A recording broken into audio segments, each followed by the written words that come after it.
All right, it all started with this tweet to protest a new HBO show called Confederate. A Maryland man stated his state's flag is half Confederate, which ended up being retweeted thousands of times. So we sent our Deborah Alfaro to verify. Hey there, Leslie. Well, before I tell you what I learned, let's just admit, Marylanders love the Maryland flag. It's on T-shirts, it's tattooed on biceps, it's on helmets, even the man who started the tweet storm, who lives in Maryland, says he was taken by surprise.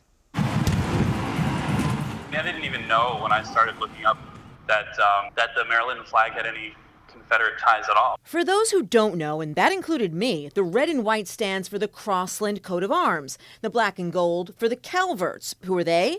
Basically, the mom and dad of Lord Baltimore, who founded Maryland. However, during the Civil War, what happened was Marylanders who fought for the North took the black and yellow Calvert part of the coat of arms and used that as their banner.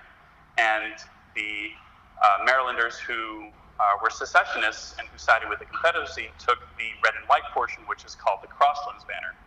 But it had absolutely nothing to do with slavery. Maryland Senate President Mike Miller is also a Civil War historian. To Benjamin Yunsavich's research that says Confederate sympathizers often wore red and white as a subtle protest, he says, You're wearing red today. The Maryland Senate's color is red. Our Maryland football team is red, white, black, and gold. People can take symbolism any way they want, but honestly and truly, our Maryland flag has nothing to do with slavery. The entire Maryland flag has a lot to do with slavery.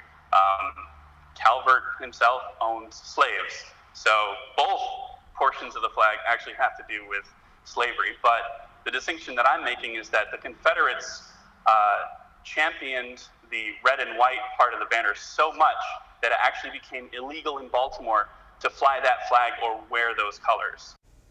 and we've been working on this story up to the minute, and I'm looking right now at the state website. That information is actually true, and I'm just going to read a little bit here.